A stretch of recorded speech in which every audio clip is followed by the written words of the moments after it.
So imagine you're a game developer. You've been working on a new project for several years, you've gone through prototyping, stalemates, arguments, and possibly crunches, and it has all led to this moment where it is finally time for the public to get their first glimpse of what you've been working on. At the end of the day, this is what you live for, the day you get to express your creative potential as a human being. So to the people in charge of that aspect, you've got to show this thing off in style. So let's watch.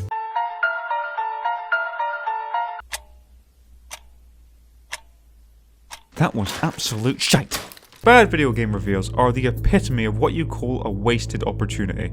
Something that could be so easy, so simple, ends up being overruled by one word: incompetence. This video will contain a lot of painful things, and I want to say I value your emotions just as much as my own. So just to make sure that you're confident in staying, here's a quick preview of what we'll be going over. And I'll give you a moment to think about it. You're staying? Thank you, my friend.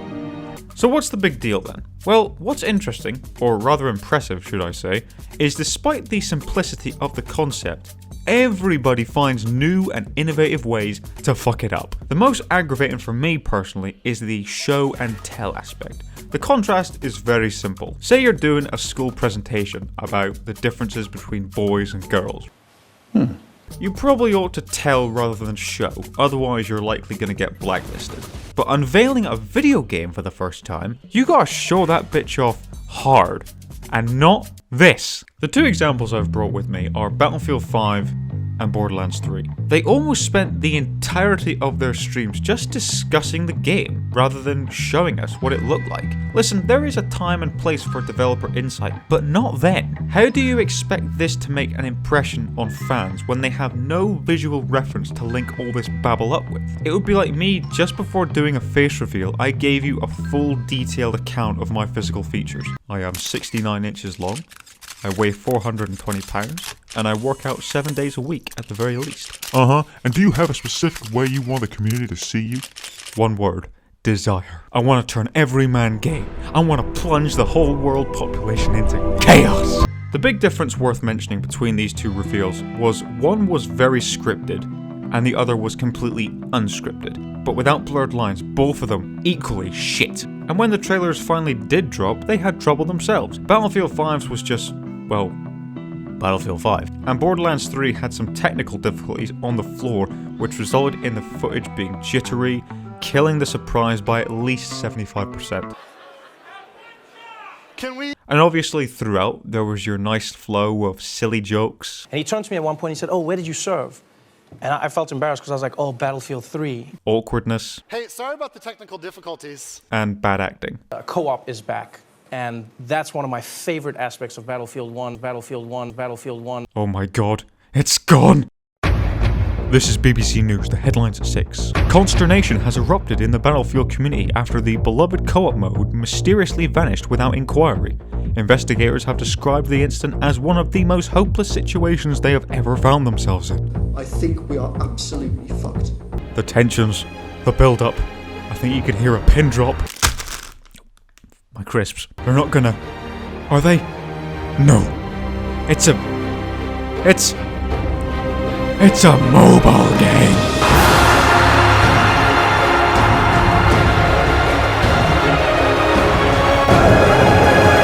At least that's how they think we'll react. I mean, look at that dude. I think that dude just straight up busted in his pants. In a world where men are divided by differences in culture, religion, and politics could easily be reunited by their shared hatred for mobile games. It's not so much that mobile games as a whole are bad, it's just, why do you have to do us so dirty like that? Give us the impression that there is a high-budget sequel or spin-off in the works, and then drop the bomb. And by that, I mean by your feet. Look, I understand why mobile games have taken such a hype, and also all these old games that have been ported over, because of the larger demographic. But because of much more limited technical abilities mobiles have, doesn't ever give us the impression that it's something new.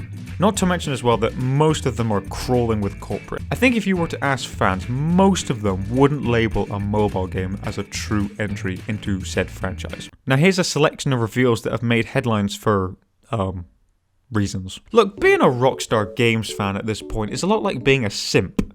or at least that's what I've been told. The amount of BS that they're able to just pull off alongside with Take-Two, who yes, should be held accountable too. I mean, GTA 5 is the first thing Sony show off for their PS5 game showcase. That even caught me by surprise. A game that released 2 generations ago. It's almost like they're trying to tell us fans to piss off. And then slowly but surely it is coming to that. But then they release Bully 2. And well, I'm getting it, and you're getting it too. And if you're not getting it, I want you to explain to me why. And if it's a piss poor excuse, then I'll just buy it for you. Then there was the awkward ones, like remember that Wii music reveal? I'm sure the people on stage were imagining something like this. But from our perspective, it just looked off. I know this next one is kind of cheating because it's an entire press conference, but Konami, there is no escape for what you did in 2010. It was so awful that I have left this section of the video as a black screen because even I couldn't bring myself to dig it up just to put in this video for like 10 seconds. Motion control fails don't come much higher when a game won't let you swing a sword in a game called Skyward Sword. Ow! What? This is strange. Hang on. Ow! What's going on? Or yeah, why don't we just have a game of laser tag like in the middle of the show? People running around. Hold on, Joe. Chopper's coming. The blue sharks. We're all Take the lead. And finally, I imagine you expected me to mention the Xbox One reveal, which, yes, there you go. But whilst I was researching this video, I stumbled upon the Xbox 360 reveal. And I need to tell you about this one, okay, if you weren't unaware. It is, quite frankly, the most 2005 thing you will ever see. Basically, right? And they start off by revealing the console. And you know how recent console reveals are portrayed like they're tyrants? Well, here, out comes this really cute blonde, right? With a bag. She walks onto this circular podium, which is giving me some strange vibes, and it's nothing to do with gaming. And what's in the bag? Xbox 360. nice. Then they had a couple of live performances by The Killers, who just happened to be one of my favourite bands. Then they showed off some teasers from the new games. Then they spoke to the designers of the new console. And throughout it was sprinkled with celebrity appearances all expressing their personalities. Are you looking forward to this Xbox 360? Yeah, I'm looking forward to getting a free one tonight. So Xbox. Look, you can look back on nostalgia all you want, but what crossed my mind while I was watching this was there is no way that they could stunt something like that in 2021. Could you imagine? They would probably ask all of the hypebeast gaming YouTubers, along with some of those TikTokers and those social media I words, and then just let them do their thing. And there'd probably be a music performance by somebody we've never heard of. Just imagining how bad it would be just gives me the shivers, and it's not even real. It's like that same feeling you get when you turn off all the lights before going to bed, and then becoming paranoid that someone's going to come out and rip your nuts off. I don't want to think about it. The simple conclusion to a topic like this is simple. First impressions are everything. You think of the reception for any reveal trailer. The reaction to most of them pretty much run in line for how exactly the games themselves wound up performing. I mean, unless you slip in a Country Roads cover, I guess. If there's any softies watching this, right?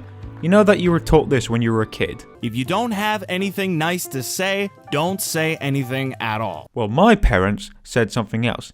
If you don't have something good to say, well, tell them straight. So here goes. DICE, please learn from your mistakes next time. Blizzard, you've not only downgraded, you're shit. I mean, would you like to tell us about Overwatch 2? It's virtually the same. I just hope the Chinese don't get too picky with it. Microsoft, Sony, where are these restocks at? And also, f*** TikTok, f*** social media, and I think that's it, isn't it? No, and f*** Kyle! Oh yeah, and f*** Kyle!